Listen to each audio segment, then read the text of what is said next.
काय म्हणाले प्रवीण दरेकर काल? जरांगे आम्ही काय काय केले तुला माहितीये का? आता भांडण दोघांची झाली आहे, आता खरं बोलायला लागेल. काय म्हणाले प्रवीण दरेकर? आम्ही 4,500 कोटींचं 4,500 कोटी व्याज भरतोय. किती? 4,500 कोटी व्याज भरता येते.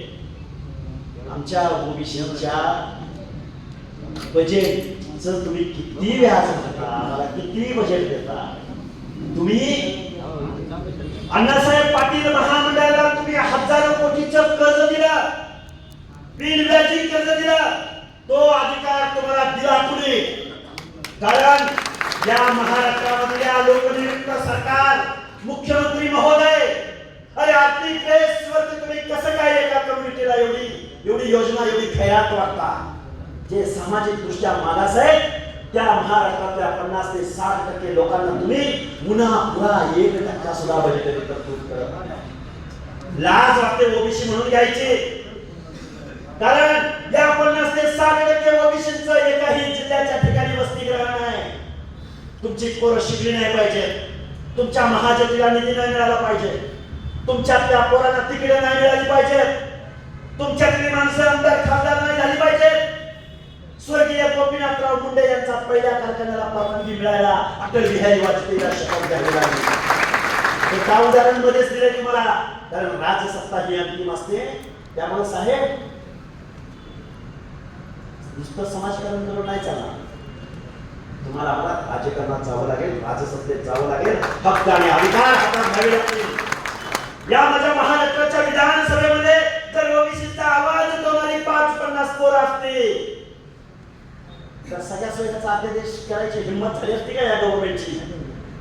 म्हणून तुमच्या विचाराची, तुमच्या हक्क अधिकाराची जाणीव असलेली पोरं या कायद्याच्या सभागृहात गेले पाहिजे.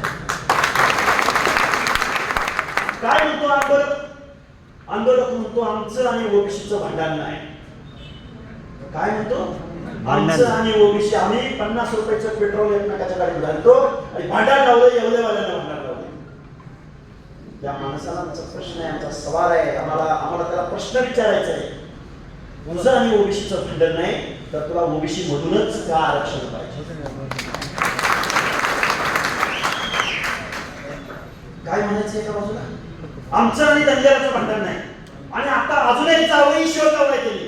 कोण सल्लागार देते त्यांना पारितोषिक दिलं पाहिजे. जे म्हणतात आमचं आणि एनटीच्या आरक्षणाचं काय, आम्ही काही एनटीतलं मागत नाही. काय एनटीतलं मागत नाही. शरद पवार गुरु तिकडे म्हणाले धनगराच्या एसटीचं आंदोलनाला माझा पाठिंबा आहे. काल परवा अरे उभी हयात गेली राजकारणात नेतृत्व करत असताना माननीय शरदचंद्रजी पवार, अरे निवडणुकात जिंकण्याचं व्याकरण तुम्ही आत्मसात केलं, पण आमच्या 11 पगड जातींचं अंतकरण मात्र तुम्ही कधी समजून घेतलं नाही. माझा तुम्हाला सवय आहे पवार साहेब, तुम्ही जर आमच्या 11 पगड जातीचं अंतकरण समजून घेतलं असतं ना, आपल्या महाराष्ट्रातल्या सगळ्या इतिहास पुरुषांचं ध्येय काय होतं? दिल्ली दरवाजा. तुमच्या आमच्या प्रत्येक किल्ल्याच्या दरवाजाला नाव काय होतं? दिल्ली दरवाजा. उत्तरेला तोड त्या वाड्याचं.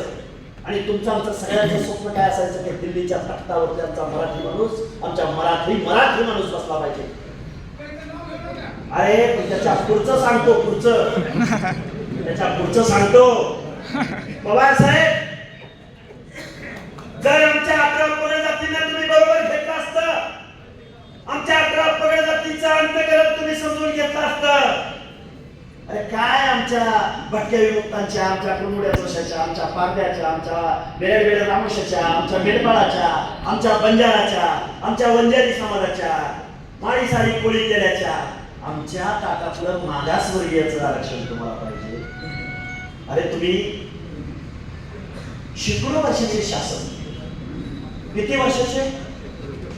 मग साहेब, मी राज्य मागासवर्ग आयोगाचा सदस्य होतो. एखाद्याला मागास ठरवायचा असेल त्याला स्वतःला त्यांनी डिक्लेअर केलं पाहिजे की आम्ही मागास आहोत, आणि पुन्हा तिथल्या व्यवस्थेने म्हटलं पाहिजे की हे मागास आहे. एका बाजूला चचवल्ले असा इतिहास सांगायचा, एका बाजूला क्षत्रिय म्हणायचं आणि दुसऱ्या बाजूला म्हणायचं आम्ही कुणबी आहे, आम्ही कुणबी आहे.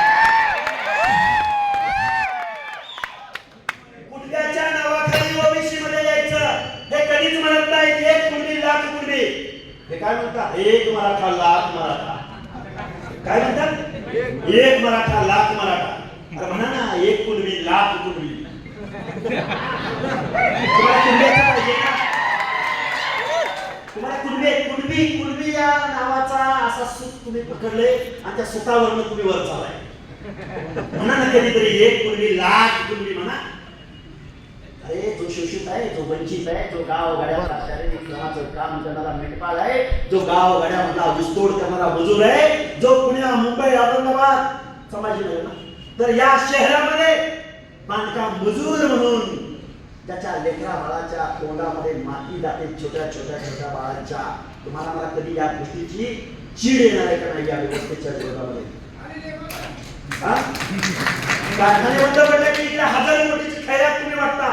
हा महाराष्ट्र आता जो नॅरेट सेट केला आहे, हा महाराष्ट्र आमचा आहे. या महाराष्ट्रात 60% लोकसंख्या आमची आहे. अहो साहेब, आम्ही फिरतोय ना, अरे गावच्या गाव तुमचे, गावच्या गाव.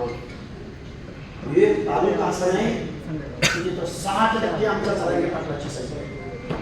काय म्हणतोय? 60% आम्ही. काय झालं माहितीये का? या मागच्या लोकसभेच्या निवडणुका झाल्या.